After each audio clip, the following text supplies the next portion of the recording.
This is the United States of America, one of the most powerful empires in all of human history. If we look at other powerful empires in history, none of them were as isolated from the rest of the world as America is. And yet, it has exerted control over the world in a way that no other empire ever has. Since 1890, America has remained the world's #1 economy.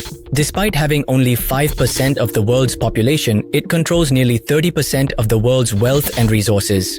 Its share in global manufacturing is about 20%, and when it comes to military spending, America alone accounts for nearly 40% of the world's total military expenditure. But the question is, how was this even possible?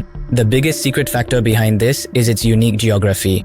North America's geography is so gifted that it was almost inevitable that the civilization settling here would eventually become a world superpower. And the hero of this story is its unmatched river system, especially the Mississippi River. Starting from Lake Itasca and flowing into the Gulf of Mexico, this is North America's second and the world's fourth longest river, which is connected to about 30 other rivers and lakes in America. In fact, North America's largest river, the Missouri River, also merges into it at one point. This entire river system has given the United States economic and strategic advantages, because of which 31 of its states are directly connected, forming a continuous navigable waterway with a total length of 4,000 kilometers. And this very waterway is the foundation of America's rise as a global power.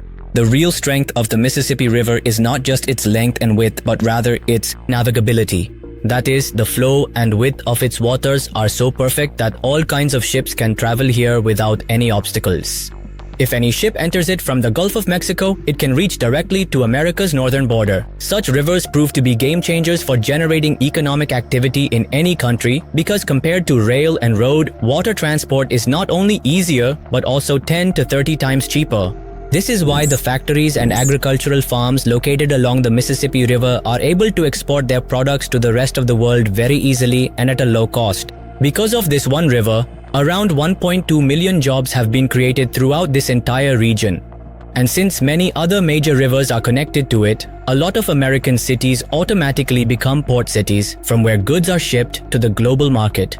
Because of this unmatched river system, America also has the world's most fertile irrigated land.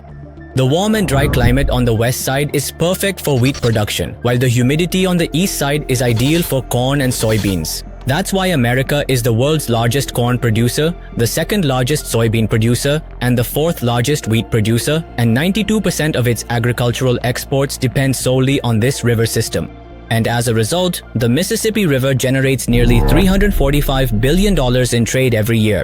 It handles and transports around 630 million tons of cargo via ships. If there is any other river in the world at this level, it is China's Yangtze River, the world's third longest river on which 40% of China's GDP depends and through which 2.6 billion tons of cargo pass every year. Now you can imagine how critical rivers are to the economic power of any country. And it's no surprise that the world's first and second largest economies are heavily dependent on their respective rivers. Another critical factor for any country's economic growth is its coastline, and in this regard, America has a huge advantage. America has the world's 8th longest coastline, stretching about 20,000 kilometers, which is nearly 5 times longer than the entire African continent's coastline.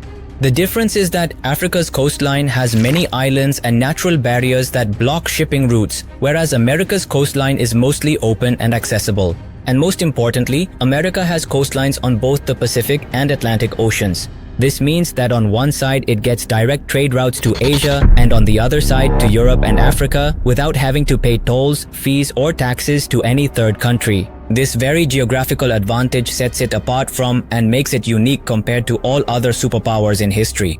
If we zoom out and look at the map, America is very far from the rest of the world, with vast deep oceans on both sides.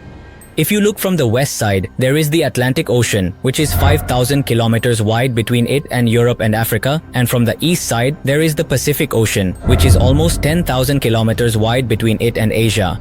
Such a distance means that for any country, launching a direct attack on America has been almost impossible.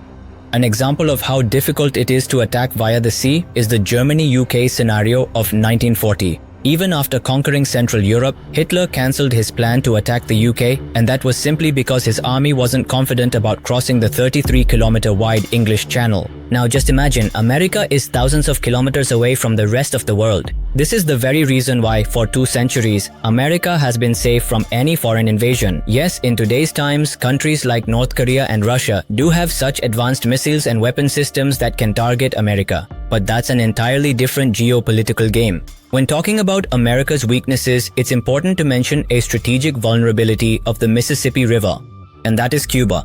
In fact, all ships traveling via the Mississippi River first enter the Gulf of Mexico, and from there, they head out to the Atlantic Ocean.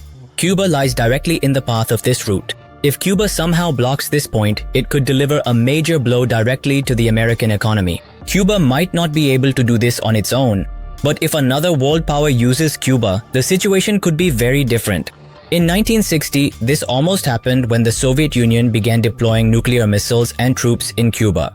This was the crisis after which the USA directly intervened in Cuba, that they destabilized its government and then imposed such sanctions on it that, even 60 years later, are still in effect. The reason is clear. America cannot take the risk of a developed Cuba directly threatening it or playing into the hands of a global power to choke its vital trade routes, because the economic results of such a scenario would be disastrous for America. But geography is just one of the many natural advantages America has. America is also the world's largest producer of oil and natural gas. In other words, absolute control over the 2 energy sources that power the modern world in the 21st century. America has such vast energy reserves within its own country that it doesn't have to depend on any foreign country for its energy needs. Even if all the OPEC countries unite to boycott America, it wouldn't make much of a difference because 90% of its gas and oil needs are met through domestic production or imports from Canada. Along with energy, this country is also extremely self-sufficient when it comes to food security. It produces so much wheat, corn, and soybeans that it hasn't faced a food shortage in the past 100 years. Apart from this, America owns the world's 5th largest gold reserves and the 4th largest iron ore reserves. All of this clearly shows that natural resources, geography, and the strategic planning of the founding fathers 200 years ago together made America the global superpower we see today. Just think for a moment how naturally gifted America is. It's truly unbelievable that in the past 100 years, America has neither faced any major threat from an external enemy nor suffered from any shortage of resources. That's why I said at the beginning that it is only natural that any civilization settling in this region would inevitably become a global power. Yes, at the societal and cultural level, America's situation is not perfect. Problems like violence, drugs, racism, and unemployment are continuously increasing. But at the economic level, America still has the capacity to go a long way. The reason is clear. The geopolitical and economic head start that its leadership gave it 200 years ago is not easy to reverse. And then, if we talk about geographic advantages, the strategic position and natural resources that America possesses, such a combination is hardly found in any other country in the world. If you found this video informative and learned something new, please like the video. This truly helps our channel grow and thrive. And if you genuinely desire deep, comprehensive analysis on complex and intricate topics such as this one, please do not forget to subscribe to our channel for more insightful content.